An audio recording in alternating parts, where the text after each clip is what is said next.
Mempersembahkan Sandiwara Radio, misteri dari Gunung Merapi. Dalam kisah Pengantin Lembah Hantu.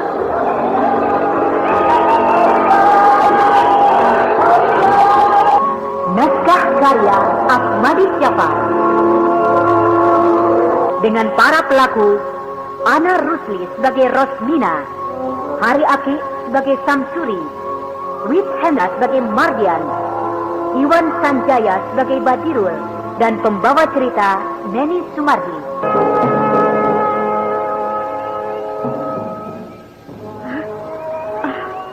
Itu suamiku datang. Dia sudah pulang dari berdagang. Abang sudah pulang. Bagaimana? Sehat-sehat saja selama di perjalanan, Bang? Ya, begitulah. Abang mau minum apa? Kopi? Teh? Sudahlah. Aku tadi sudah minum kopi di warung sana. Bagaimana barang-barang dagangan Abang? Banyak untungnya? Ya, kali ini lumayan. Banyak juga untungnya dibandingkan sewaktu aku pergi berdagang dulu. Syukurlah, Bang. Kita akan bisa dengan cepat membayar hutang pada keluarga Bang Darwis. Tidak usah tergesa-gesa membayarnya, Bang. Hah? Kenapa? Kita bisa membayarnya perlahan-lahan. Dan juga tidak semuanya yang harus kita bayar. Tidak semuanya? Iya. Hanya membayar hutang kita separuhnya maksudmu? Iya, hanya separuhnya. Kenapa begitu? Apakah kau sudah bayar yang separuhnya lagi? Bukan begitu. Lalu? Aku telah berhasil menikahkan Farida dengan Mardian. Menikahkan Mardian? Mardian anak Bang Darwis maksudmu? Iya. Kenapa? Bukankah begitu janji mereka pada kita? Iya. Aku tahu.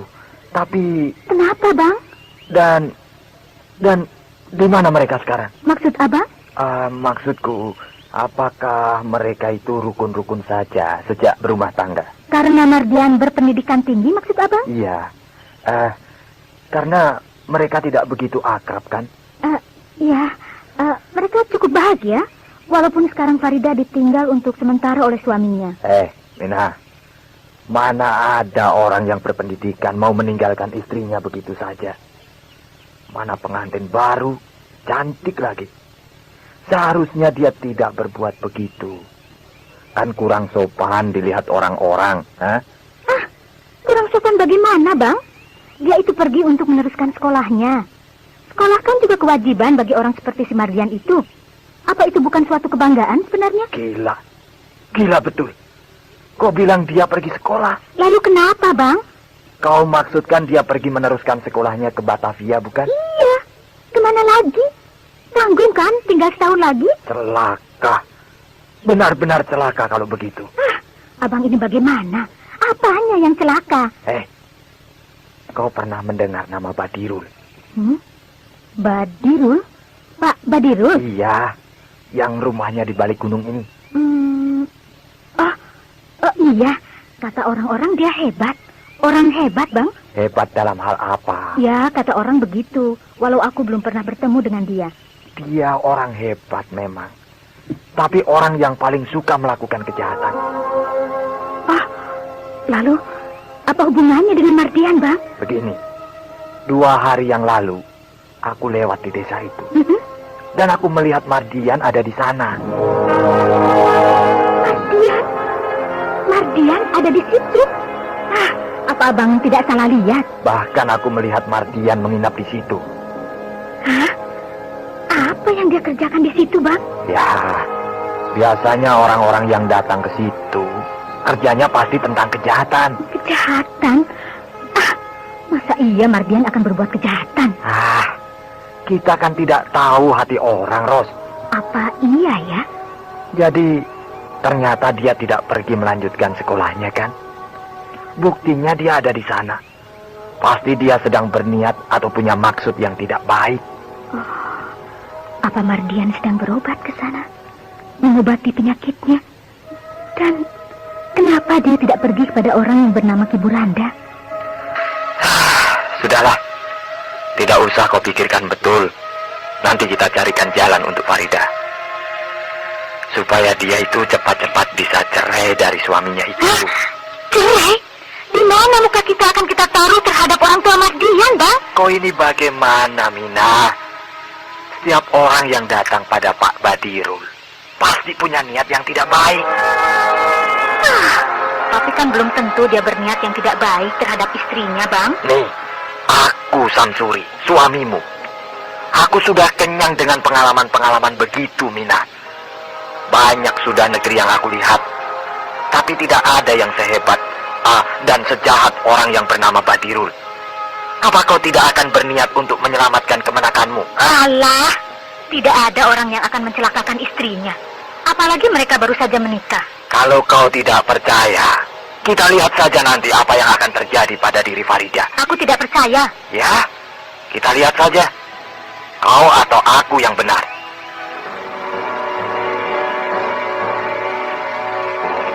Mardian yang semula berniat berobat ke tanah Jawa dengan Ki Buranda ternyata telah membatalkan niatnya itu tanpa seorang pun tahu. Dan kini tampak dia sedang duduk berhadapan dengan seorang tua yang kelihatannya angker dan berwibawa. Kau sebenarnya beruntung bertemu denganku, Mardian. Ya, Pak Badirul. Karena penyakit yang kau idap ini susah sembuhnya. Itulah, Pak. Kata Pak Salihun, hanya Ki Buranda yang bisa mengobatinya. Alah, kenapa harus jauh-jauh? Benar-benar dia Salihun yang tidak memandang aku rupanya. Apa dia tidak ingat bahwa dia bisa menaklukkan lembah hantu karena bantuanku, karena seizinku? Benar-benar menganggap remeh aku. Tapi biar, nanti pada suatu saat dia akan aku beri pelajaran supaya dia tidak kurang ajar lagi. Jadi, Bapak bisa menyembuhkan penyakitku ini? Kenapa tidak? Walaupun syaratnya berat. Syaratnya apa, Pak? Sekarang kau ceritakan dulu padaku. Apakah kau kemari setahu istrimu? Tidak, Pak. Bagus. Tapi aku ingin tahu juga. Apakah kau mau kalau aku minta tumbal? Tumbal? Maksud Bapak bagaimana? Ya, tumbal. Jadi untuk menyembuhkanmu harus ada yang menjadi korban. Korban? Korban manusia maksud Bapak? Ya. Kenapa kau diam? Kau tidak mau? Rasa-rasanya memang berat, Pak. Tapi kau harus ingat, tumbal itu tidak sampai mati. Lalu? Jadi begini, dia itu harus seorang perempuan dan akan aku serahkan pada penghuni lembah hantu. Apakah Tante Rusmina saja yang akan aku serahkan? Bagaimana? Kau sanggup? Jadi harus diserahkan ke lembah hantu, Pak? Ya, memang ke sana. Karena lembah itulah satu-satunya yang tidak termasuk kekuasaan si Jabat. Jadi Datuk Panglima Kumbang pun tidak akan bisa masuk ke lembah itu. Bahkan melawan para penghuni lembah itu. Ya. Akan aku coba, Pak. Jadi, siapa yang akan kau berikan nanti padaku? Ya, nanti akan aku coba membujuknya, Pak Badirul. Yang aku tanya siapa yang akan kau berikan padaku? Ada, Pak. Tante istriku. Tante? Siapa itu? Maksud saya, bibi istri saya, Pak. Oh, begitu. Baik. Aku harus lihat dulu orangnya. Apakah dia pantas untuk dijadikan tumbalmu? Tapi, apakah sakit saya ini bisa sembuh, Pak? Kalau tidak sembuh, percuma aku digelari si ular hitam. Hitam kataku, maka hitamlah yang terjadi. Putih kataku, maka putihlah yang terjadi.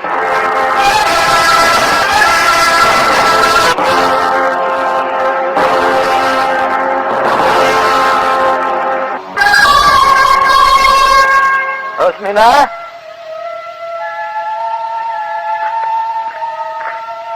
Rosmina!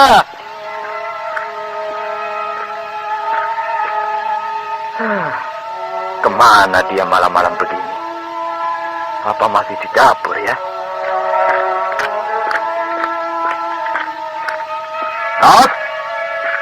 Rosmina! Tidak ada.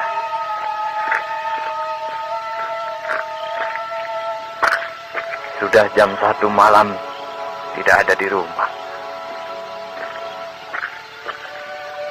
Hah? Pintu ini tidak terkunci. Apakah dia keluar rumah? Kemana pula dia malam-malam begini? Apakah pergi ke rumah ibuku untuk melihat anaknya? Tapi rasanya tidak mungkin. Malam begini pergi ke sana sendirian. Apa aku harus mencarinya malam-malam begini? Tapi kemana ya?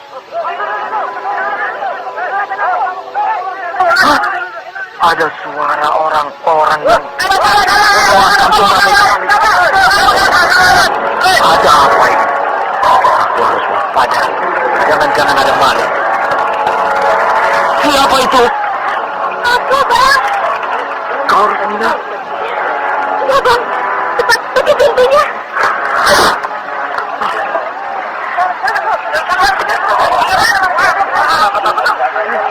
Dari mana kau?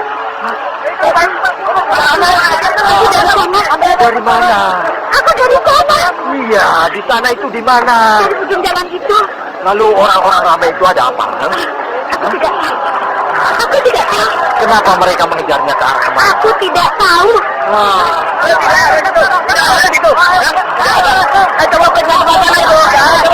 Kau dengar suara-suara itu?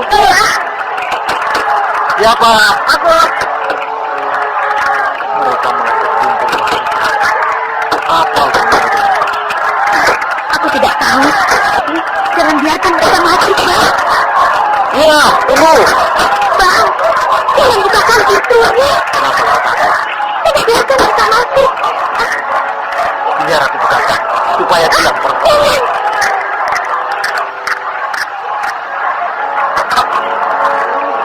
Oh, Bang Samsuri sudah pulang, Bang. Sudah. Ada apa kalian ribut-ribut? Wah, berbahaya. Iya, Bang, berbahaya. Berbahaya bagaimana?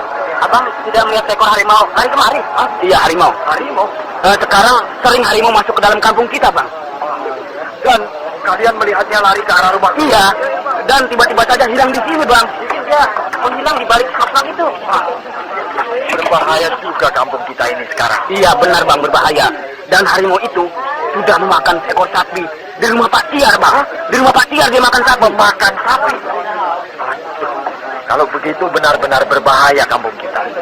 Jadi Bang Samsuri benar-benar tidak tahu atau tidak melihat binatang itu di sekitar sini? Tidak lihat, Bang. Aku dari tadi berada di dalam rumah ini saja. Kalau aku keluar, mungkin aku yang diterkamnya. Sudahlah, Bang. Masuklah, Bang. Biar kami cari binatang itu di sebelah sana, Bang. Ayo, kita cari. Ayo, cari. Ayo. Selamat aku. Kalau tidak. Kau dengar pembicaraan mereka tadi, Rosmina? Iya, aku dengar, Bang. Dan kau tahu bahwa tadi ada harimau yang mereka kejar. Itulah sebenarnya yang menakutkan aku tadi. Aku melihat harimau itu berada di belakangku, sehingga aku menjadi kehilangan akal, Bang. Kenapa kau tidak bicara dari tadi padaku? Aku seperti kehilangan akal, karena aku melihat sendiri harimau itu berada di belakangku. Itulah. Buat apa kau malam-malam begini masih keluar rumah? Entahlah. Aku juga tidak tahu, Bang. Dan tanpa aku sadari, aku sudah berada di luar rumah. Hah? Betul begitu? Entahlah. Aku masih bingung. Aku sangat terkejut. Kenapa kok begini aneh ini, kenapa? Samsuri, suami Rosmina, belum tahu rupanya bahwa harimau yang dikejar-kejar oleh orang-orang tadi sebenarnya adalah istrinya sendiri, yang kadang-kadang bisa berubah menjadi harimau bila dia haus akan darah. Tampaknya kau takut sekali. Tidak usah dipikirkan betul. Iya, memang aku takut sekali, Bang. Jangan-jangan binatang itu masih ada di sekitar rumah kita. Sudahlah. Jangan berpikir yang bukan-bukan. Untung suamiku tidak tahu apa yang aku lakukan. Dan sekarang aku puas karena aku tidak haus darah lagi.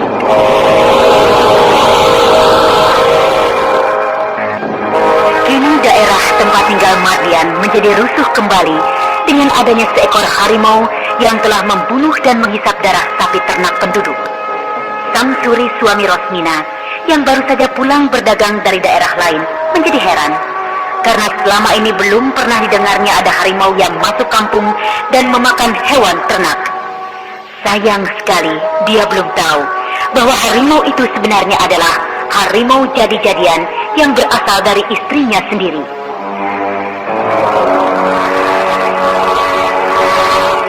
Sementara itu Mardian rupanya tidak kembali pergi meneruskan sekolahnya. Tapi dia telah mampir di rumah Pak Badirul yang terkenal hebat dan juga sangat berbahaya itu. Nah, saudara pendengar, demikian tadi telah kita ikuti serial Sandiwara Radio ini. Sampai jumpa esok hari pada waktu